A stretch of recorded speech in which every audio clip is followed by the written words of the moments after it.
오늘은 사도행전 7장 두 번째 시간 30절에서 60절까지 말씀을 통해서 은혜 받으시겠습니다.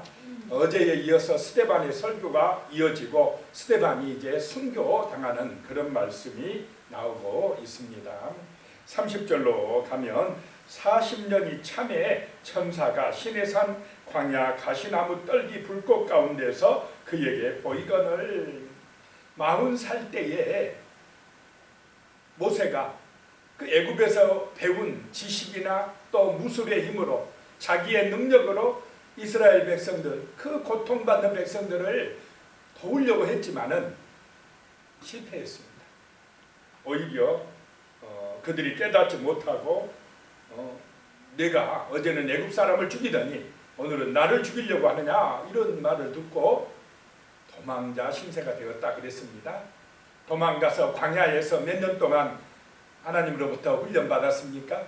40년 동안. 그래서 모세의 나이가 80살이 되었습니다. 양을 치면서 목동 생활하면서 40년 동안 그 광야에서 보냈습니다.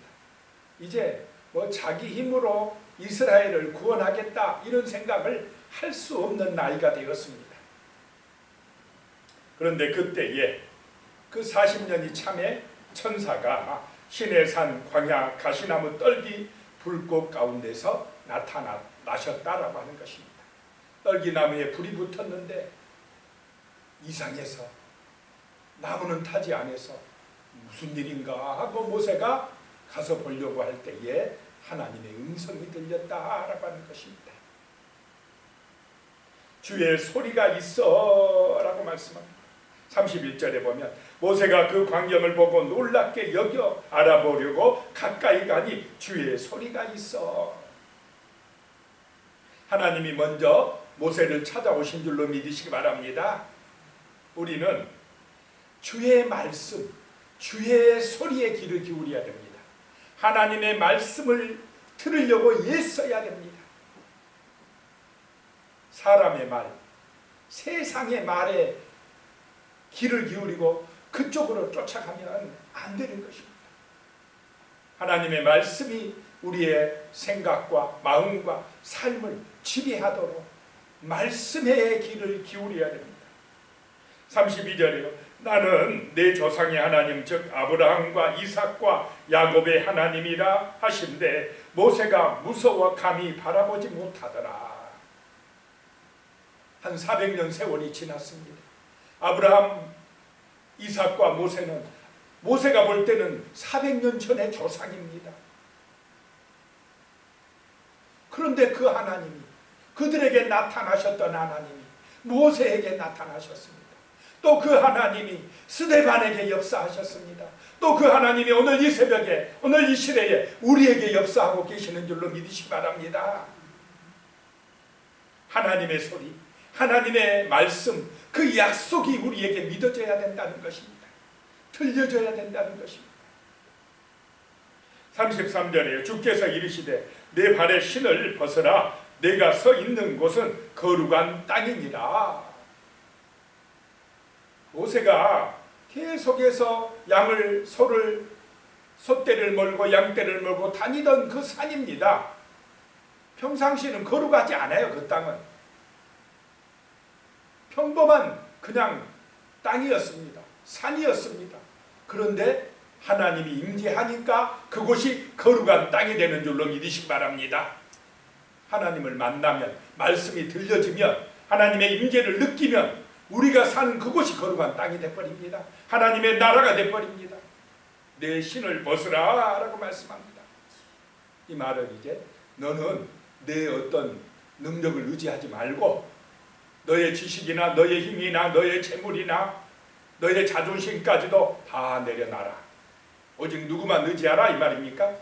하나님만 의지하라 라고 말씀하시는 것입니다. 34절에 내 백성이 애굽에서 괴로움 받음을 내가 확실히 보고 그 탄식하는 소리를 듣고 그들을 구원하려고 내려왔노니 이제 내가 너를 애굽으로 보내리라 하시니라. 하나님이요 다 보고 계시답니다. 그들의 고통 소리를 듣고 계시다는 것입니다. 우리의 이 새벽의 기도를 듣고 계시는 줄로 믿으시기 바랍니다. 그리고는 구원하시려고 내려오셨다는 것입니다. 내려오셨는데 하나님이 직접 나서는 것이 아니고 누구를 보내신다라고 하는 것입니까? 80살 먹은 노인된 모세를 보내신다라고 하는 것입니다. 35절입니다. 그들의 말이 누가 너를 관리와 재판장으로 세웠느냐 하며 거절하던 그 모세를 하나님은 가시나무 떨기 가운데에서 보이던 천사의 손으로 관리와 속량하는 자로 보내셨으니 그랬습니다.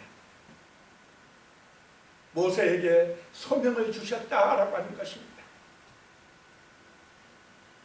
36절이에요. 이 사람이 백성을 인도하여 나오게 하고 애굽과 홍해와 광야에서 40년간 기사와 표적을 행하였느니라. 스데반이 지금 이렇게 구약의 말씀을 가지고 설교하고 있는 것입니다. 얼마 전에 안수받은 사람은 이렇게 설교를 잘합니까?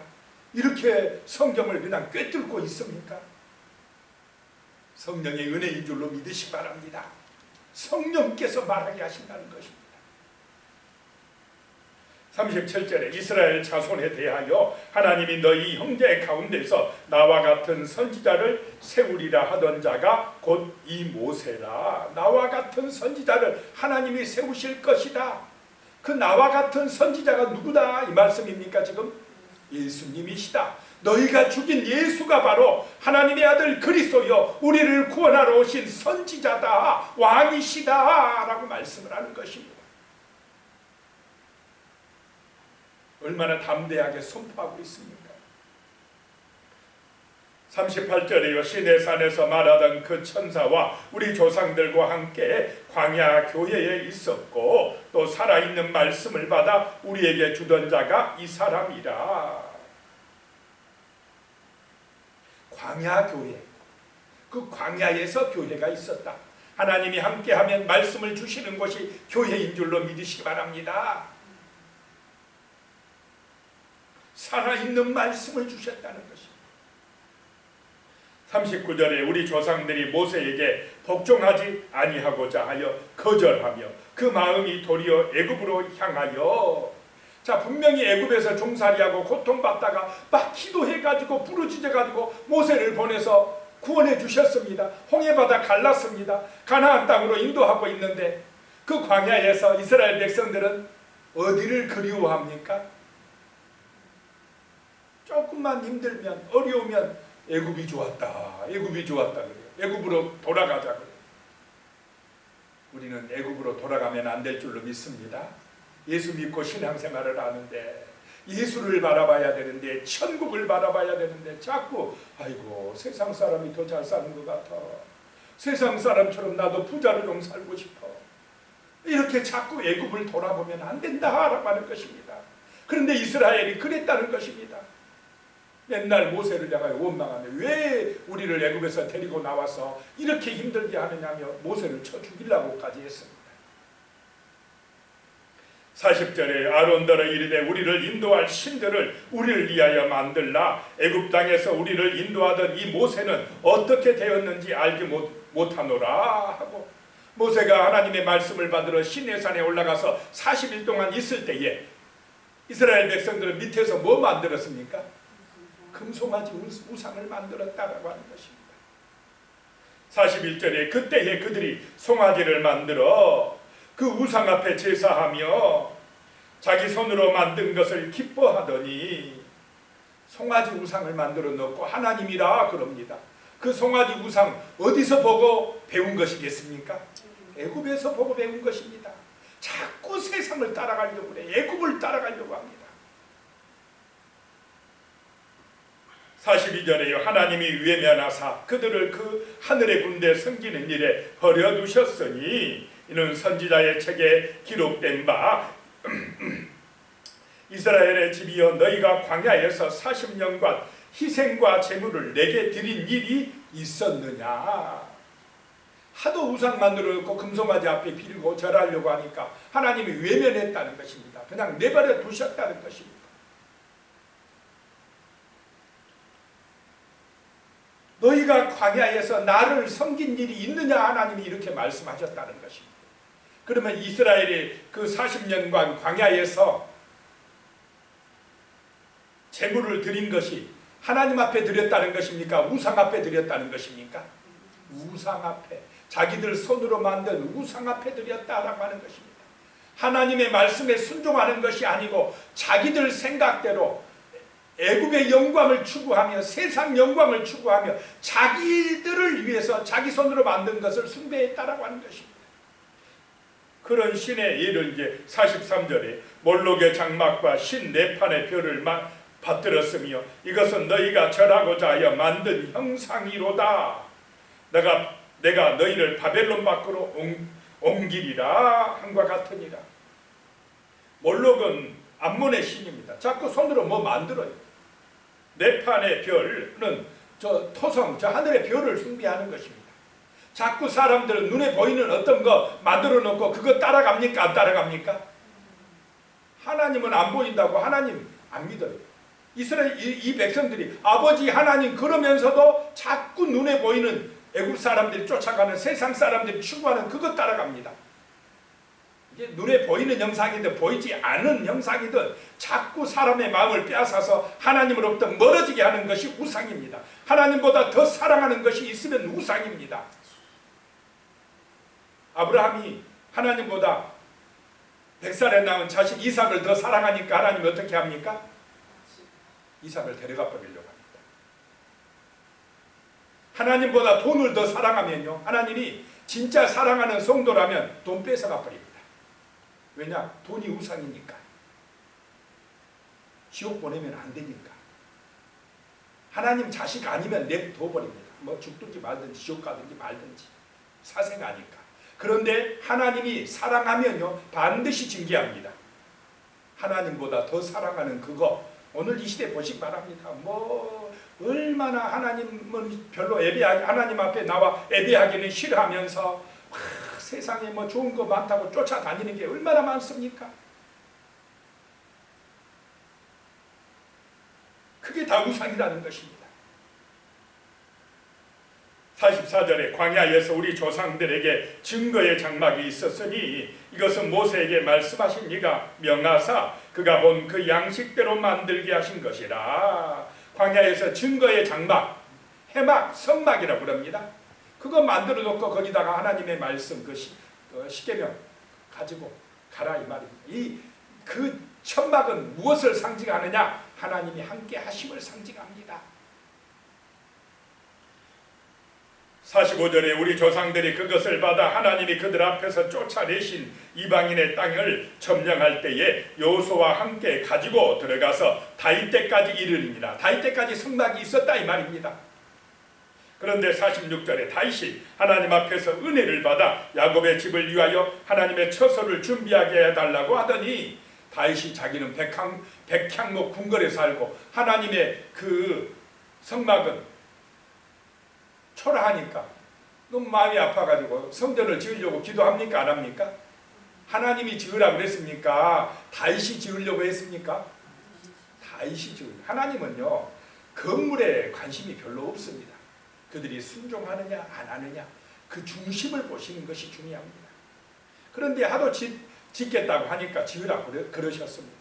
그래서 47절에 솔로몬이 그를 위하여 집을 지었느니라. 48절 그러나 지극히 높으신 이는 손으로 지은 곳에 계시지 아니하시나니 선지자가 말한 바. 49절에 주께서 이르시되 하늘은 나의 보좌요 땅은 나의 발등상이니 너희가 나를 위하여 무슨 집을 짓겠으며 나의 안식할 처소가 어디냐. 하나님이 어느 집에 갇혀 있는 분입니까?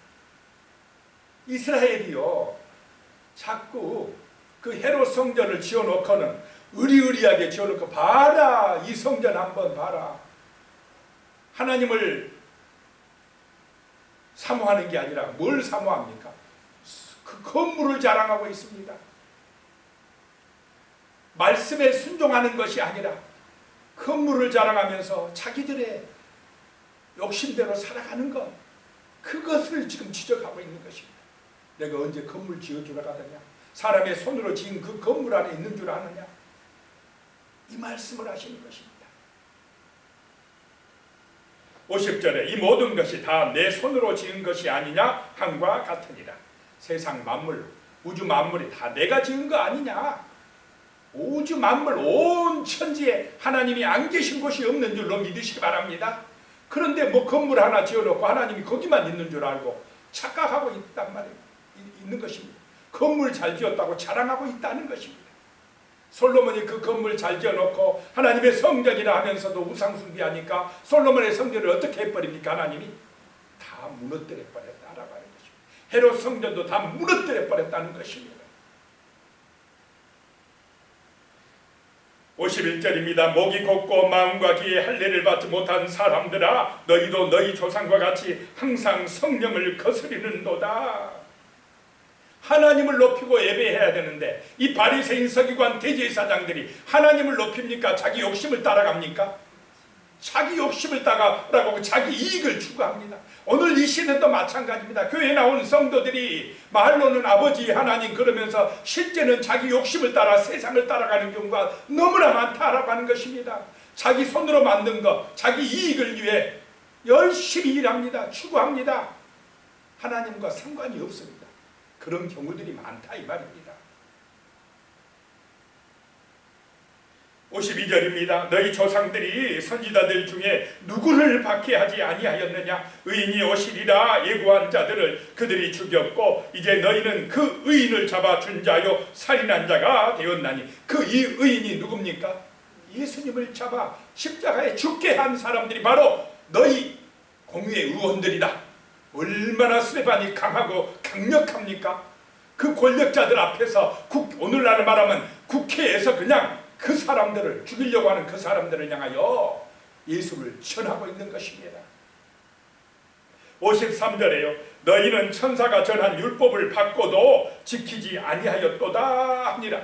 너희가 그렇게 율법 잘 지킨다고 하는데 그 율법을 오히려 너희가 지키지 아니했어. 모세의 율법을 너희가 대적했다라고 선포를 하고 있습니다. 54절입니다. 이제 스데반이 순교하는 말씀이 나오고 있습니다. 그들이 이 말을 듣고 마음에 찔려 그를 향하여 이를 갈거늘. 마음에 찔렸다는 것은 자기들이 잘못했다는 걸 이제 깨닫는 것입니다. 마음이 찔렸습니다. 말씀 가지고 전하니까. 그러면 마음이 찔리면 어떻게 해야 됩니까? 회개해야 돼요. 구원받을 사람은 회개가 일어납니다. 눈물이 나와요. 그런데요, 이들은 극도로 분노합니다. 이를 갈았다 이 말이에요. 이를 갈았다.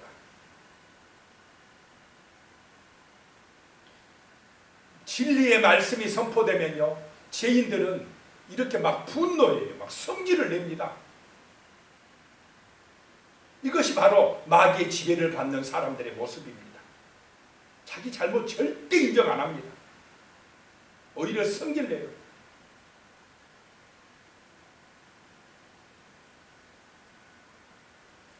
자, 55절에 보면 스데반이 성령 충만하여 하늘을 우러러 주목하여 하나님의 영광과 및 예수께서 하나님 우편에 서신 것을 보고 죽이려고 하고 막 이를 가는 그 떼거리들 보면서 스데반은 주눅들지 아니하고 성령 충만하여 눈을 들어 어디를 바라봅니까? 하늘을 바라본다. 그 사람들 바라봤으면요 두려워 떨었을 것입니다. 사람을 보지 아니하고 눈을 들어 하늘을 바라보고, 그리스도인들은 하늘을 바라보는 사람들인 줄로 믿으시기 바랍니다. 보니까 예수님이 하나님 우편에 서셨더라라고 하는 것입니다. 원래 어떻게 하나님 우편에 어떻게 계시는 분입니까? 앉아 계신 분이 서셨어요. 스데반을 주목합니다. 56절에 말하되 보라 하늘이 열리고 인자가 하나님 우편에 서신 것을 보노라 한대. 57절에 그들이 큰 소리를 지르며 길을 막고 일제히 그에게 달려들어 그랬습니다. 자, 길을 막아버려요. 복음을 하나님의 말씀을 듣고자 합니까? 안 듣고자 합니까? 듣기 싫다 이 말입니다. 말하지 말라는 것입니다. 키를 막고 일제히 달려들어서 58절에 성 밖으로 내치고 돌로 칠세에 증인들이 옷을 벗어 사울이라는 청년의 발 앞에 두니라. 옷을 벗어 사울의 발 앞에 뒀다는 것은 스데반을 죽이는데 앞장서고 그 책임자가 누구라는 말입니까? 사울이라고 하는 것입니다. 그때의 59절에 그들이 돌로 스데반을 치니 스데반이 부르짖어 이르되 주 예수여 내 영혼을 받으시옵소서 하고, 자, 마지막 순간에 우리가 누구의 이름을 불러야 됩니까? 주 예수여라고 주님을 불러야 됩니다. 마지막 죽음의 순간에 우리는 예수의 이름을 불러야 됩니다. 내 영혼을 받으시옵소서. 그럴 때 스데반의 얼굴이 천사처럼 빛나는 것입니다. 마지막 죽을 때 우리 얼굴이 편안하고 환해지는 것입니다. 우리의 영혼을 주님께 의탁해야 됩니다. 60절에 무릎을 꿇고 크게 불러 이르되 주여 이 죄를 그들에게 돌리지 마옵소서 이 말을 하고 자니라 라고 말씀합니다. 죽었습니까? 잠잡니까? 잠잔다. 주님의 품에서 잠잔다. 다시 부활할 줄로 믿습니다. 얼마나 멋진 스데반 집사님입니까? 기도하겠습니다. 하나님 아버지, 정말로 스데반의 설교를 듣고 스데반의 죽음을 봤습니다. 정말로 오직 예수, 정말로 예수가 그리스도라고 그 권력자들 앞에서 담대하게 전하는 하나님의 사람 스데반 집사님을 보았습니다. 주여, 정말로 이 믿음 우리가 본받고 우리도 하늘을 우러러 바라보며 정말로 예수 그리스도가 구원자라고 증거하며 전할 수 있는 그런 진실한 성도로 살아갈 수 있도록 도와주시옵소서. 예수님의 이름으로 기도드리오며 이제는 우리 주 예수 그리스도의 은혜와 하나님 아버지의 무한하신 사랑과 성령님의 교통하시고 함께하시고 도우시는 은혜가 영원히 함께하시기를 축원하옵나이다. 아멘.